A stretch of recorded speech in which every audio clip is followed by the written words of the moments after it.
The cold hit me the moment I stepped outside St. Michael's Hospital. It was the kind of February cold that only Ontario does. Not just temperature, it goes through you, settles in your chest like something with intention. I was holding my granddaughter's mittens. She'd left them on the passenger seat when I dropped her off for her shift that morning, and I'd meant to bring them up to the ER, kept meaning to, and then my phone rang.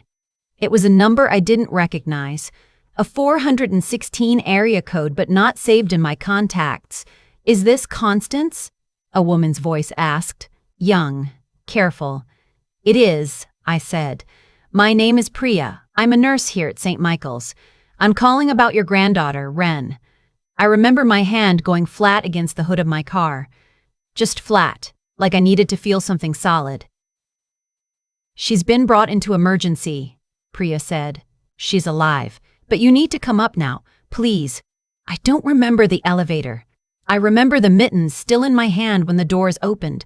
Wren was 26. She'd moved to Toronto 4 years earlier to do her residency in family medicine, and I'd followed her, or that's how my daughter put it, teasing me, when I sold my house in Sudbury and bought a condo on the Danforth. "Mom? You followed your granddaughter to the city." I didn't argue. My husband had been gone 11 years by then, my daughter had her own life in Halifax, and Wren was the one who called me every Sunday without fail, the one who showed up at my door with soup when I had a cold, the one who laughed at my jokes. You hold on to that. She'd met Reeve Ashford 18 months before any of this happened, met him at a fundraiser for sick kids. She was volunteering, he was one of the donors. He was 34, well-dressed without trying too hard about it, which I've always thought is a particular skill. He was polite to me the first time Wren brought him to Sunday dinner. He called me Mrs. Beaumont without being told, refilled my water glass, asked real questions about Sudbury, about my late husband's work in mining logistics. He seemed, I want to be precise here, he seemed like someone who had been taught to seem a certain way. I told myself I was being an old woman. The Ashfords were not the kind of family you didn't know if you'd lived in Ontario long enough. Ashford Capital had its hands in commercial real estate development from Ottawa to Windsor. Reeve's father, Clifford Ashford, had been photographed with 3 different premiers. Their name was on a wing at Western University. The kind of money that stops being about money and starts being about the shape of things. Who builds what? Who gets approved? Who doesn't? Wren knew all of this. She wasn't naive. "I know who they are, Gran," she told me once over the phone. "Reeve isn't his father." "No," I said, "but he grew up in that house." She went quiet for a moment. "You don't like him." I didn't say that. You didn't have to. I should have said more. I've turned that conversation over so many times since. I had reasons. Nothing I could have called evidence. Nothing a person could point to. Just the way Reeve talked about Wren's residency hours as though they were an inconvenience to be solved. The way he'd once referred to her program director as some woman at the hospital. Small things. The kind of small things that either mean nothing or mean everything. I told myself I was being an old woman. I let it go. When I got to the ER bay, there was a police officer standing outside the curtain. She was young. They all look young to me now, and she held up her hand gently when I came rushing down the hall. "Are you family?" she asked. "I'm her grandmother. Constance Beaumont. I'm her emergency contact." She stepped aside and held the curtain open. Wren was conscious, but barely. There was a bruise along the left side of her face that hadn't fully bloomed yet, still the strange yellowy purple of early bruising. Her left wrist was in a temporary brace. She had a cut above her eyebrow that had been cleaned and closed with steri strips. She looked at me when I came in, and her eyes filled immediately. "Gran," she said. I took her hand, her right hand, the uninjured one, and I held it and I didn't say anything for a moment. Sometimes there's nothing to say first. You just have to be there first. "Can you tell me what happened?" I asked, when I could keep my voice level. She looked at the curtain, then back at me. "It was Reeve," she said. Her voice dropped to barely above a whisper. "He drove me out to the parking structure on Lower Simcoe. He said we were meeting someone for dinner nearby. And then..." She stopped, pressed her lips together. "He said his father wanted us to stop seeing each other, that his family had looked into my background, that I wasn't..." She stopped again, That you weren't what? That I wasn't the right fit for the family. She said it flatly, like she was reading from a document. He said it very quietly, Gran. That was the part that scared me most, how quiet he was. And then he shoved me into the concrete barrier and I fell, and he walked back to the elevator and he left. I sat with that for a long moment. He left you in a parking structure, I said. A woman from the next floor down found me. She called 911. I looked at my granddaughter's face. The bruise, the cut, the careful way she was holding herself, the particular stillness of someone who is trying very hard not to fall apart in front of someone they love. I thought about Clifford Ashford's name on the side of a university building. I thought about the shape of things. All right, I said. And I meant it as something more than 2 words. I called my sister Margot from the hospital lobby. She's 4 years older than me. And she lives in a house in Oakville that she and her husband bought in 1987 for a price that makes us both laugh now when we think about it. She picked up on the second ring, the way she always does, like she's been sitting by the phone waiting for me specifically. I told her what happened. I told her about Reeve, about the parking structure, about what Reeve about the parking structure, about what Wren had said. I told her about the Ashfords. There was a pause on the other end of the line. Constance, she said slowly, do you remember what Mum used to tell us about working for Gordon Ashford? I went still. Clifford Ashford's father, Reeve's grandfather. Our mother had cleaned for the Ashford family for 9 years, from 1971 to 1980. We'd been teenagers. She'd taken the job after our father's workplace accident left him unable to work. A cave-in at the mine outside Sudbury, not fatal but close enough. The Ashfords had a house in Rosedale and a cottage in Muskoka, and our mother had gone back and forth between them, quiet and invisible the way domestic workers are trained to be invisible, taking the GO train and then a bus, coming home smelling like their cleaning products. She'd talked about Gordon Ashford sometimes, in the careful, neutral way she talked about things she didn't want us to worry about. He was demanding, she said. He had a temper. She'd seen things that made her uncomfortable. Margot, I said.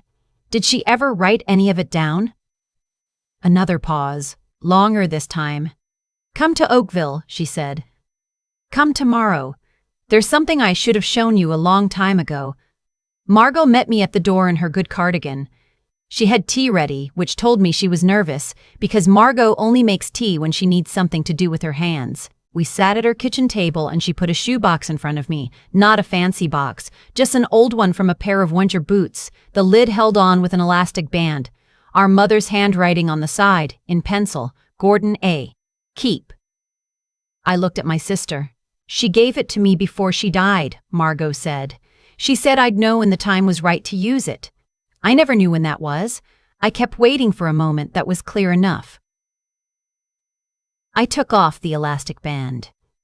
Inside, there were letters, not many, 8 or 9, written in our mother's precise, small handwriting on lined notepaper, and there were other things, 2 folded documents that turned out to be photocopies of what looked like financial records, with names and figures and dates running down the page.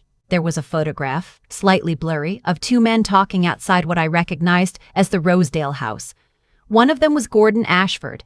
I'd seen his photograph in old newspaper clippings.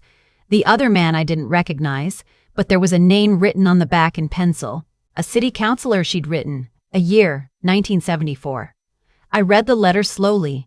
Margot refilled my tea without being asked. Our mother had witnessed Gordon Ashford conducting what appeared to be a series of cash transactions with a city official related to zoning approvals for a development project in the East End of Toronto. She'd heard conversations she wasn't meant to hear. She'd seen documents left out on the desk in the study she was supposed to clean. She'd written down names and dates and amounts carefully in these letters addressed to no one, or addressed to us, to the future, in the way that powerless people sometimes speak to the future because it's the only place they have any leverage. She'd been a domestic worker in their home. She'd had no protection. She couldn't have gone to the police in 1974. Not a black woman from Sudbury with a sick husband and 2 daughters in school, going up against the Ashford family. She'd known that, so she documented it and she kept it and she'd given it to Margot and she'd said, "You'll know when." I looked up at my sister. She was protecting us, I said. Even then, she knew we might need it someday. Margot nodded. Her eyes were bright. "What do we do with it?" she asked. I am not a dramatic person. I say this because what came next might sound like something from a film, and I want to be clear that it was actually very slow and very ordinary, and involved a lot of phone calls and waiting rooms and explaining things to people who needed them explained more than once. I called a lawyer, a friend of Wren's from medical school, whose mother happened to be a partner at a firm specializing in civil litigation. I brought her the shoebox and I explained the situation from the beginning. Wren's injuries, Reeve Ashford, the parking structure, the police report that had already been filed, and then the shoebox. She was quiet for a long time after I finished. "Mrs. Beaumont," she said, "what your mother documented here, the financial figures, the names, the dates, some of this connects to a development project that the city is still dealing with the fallout from. There's an ongoing anti-corruption review. The Provincial Integrity Commissioner's office has been involved for the past 2 years. I hadn't known that. I've been living on the Danforth making soup and calling Wren on Sundays. The assault charge against Reeve Ashford," she continued, "stands entirely on its own. The police have Wren's statement, the medical records, the witness who found her. That case moves forward regardless of anything else."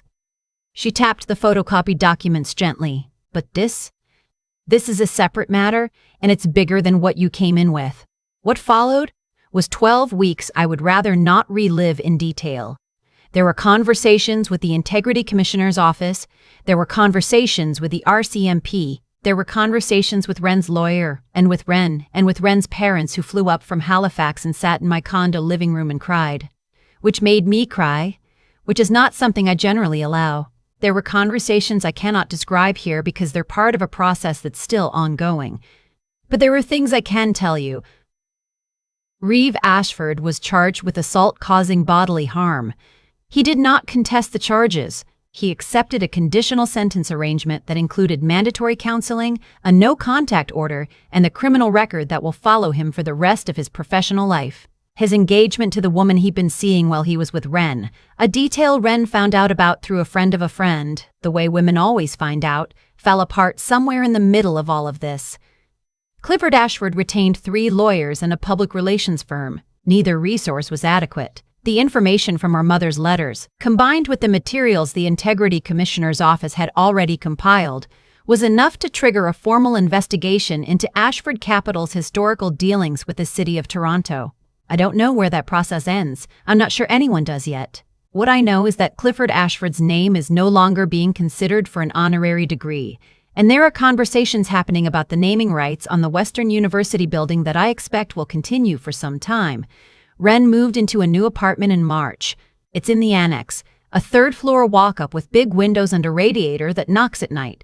She called me the day she got her keys and I brought over a plant, a peace lily, because I'm her grandmother and that's what grandmothers bring. We sat on the floor of her empty living room, eating takeout from the Thai place on Bloor, and she asked me about my mother, about what she was like when she was young, when she was working for the Ashfords, when she was keeping those letters and waiting for the right moment. I told her what I could remember. Our mother was quiet, I said. She was careful. She had a way of watching things without appearing to watch them. She'd grown up in a time and a situation where being invisible was sometimes the only thing that kept you safe. But she'd understood somehow that invisible didn't mean powerless, that you could watch and remember and write things down and put them in a shoebox and hand them to your daughter and say, "You'll know." "She never talked about it," Wren said. "You never knew she had all that." "No," I said. "She carried it herself." Wren was quiet for a moment. The radiator knocked. "Were you scared?" she asked. "Through all of it, the lawyers, the meetings, all of it?" I thought about it honestly. Because she deserved an honest answer. "Not of them," I said. "The Ashfords. I wasn't scared of them." I tried to find the right words. I think I'd spent a long time being careful, not saying the thing I was thinking, not pushing, because I thought that was how you protected yourself, and maybe it was, for a while.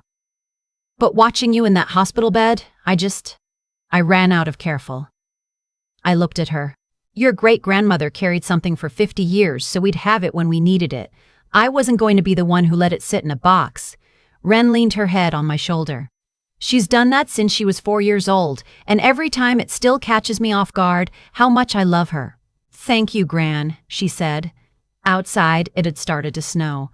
The first real snow of March, the heavy, wet kind that sticks to everything and makes the city go briefly, completely quiet. We sat there on the floor and watched it through the big windows, and I thought about my mother on the Joe train going home, and the things she carried that we didn't know she was carrying, and how love sometimes looks like patience, and patience sometimes looks like a shoebox in a closet waiting for the right moment.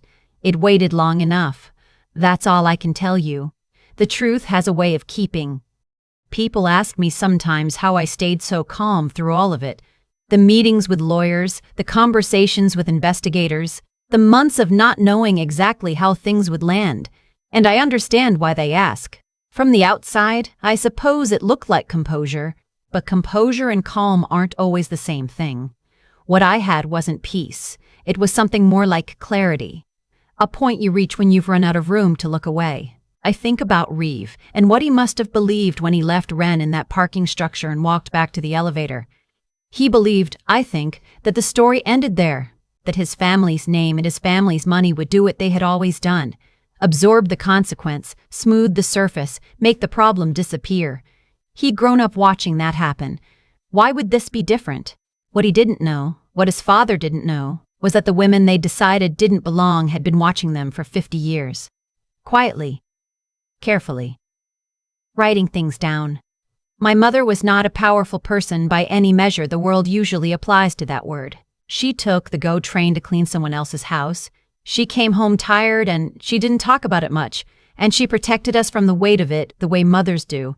But she was paying attention the whole time. She understood something, that the Ashfords, for all their money and their lawyers and their named buildings, never quite grasped.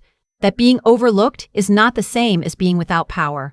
That the person in the room who is never looked at directly sees everything. She couldn't act on what she knew. The world in 1974 did not give her that option, and she was honest enough with herself to understand that, so she did the next best thing. She preserved it. She trusted that someday, someone who came from her would be in a position to use it. That's not luck. That's a particular kind of intelligence. The long view, the understanding that justice doesn't always arrive on your schedule, but that you can do your part to make sure it arrives at all. Wren is back at her residency now. She's good at her work, genuinely good. The kind of doctor who remembers patients' names and calls to follow up when she said she would. She'll be the kind of physician who notices the patient who isn't saying the full thing, who reads what's underneath the words. I don't think that's unrelated to everything she went through. Hard things, when they don't break you, tend to make you better at seeing. I kept the shoebox. I don't know exactly why. The letters are with the investigators now. The documents are part of a process I'm not privy to. But the box itself, the one with my mother's handwriting on the side, sits on the shelf in my condo. I look at it sometimes when I'm making tea in the morning. She carried something for 50 years, so we'd have it when we needed it. The least I can do is remember that. The least any of us can do is pay attention, write things down, and trust that the people who come after us are worth the effort of telling the truth. They are. I promise you, they are.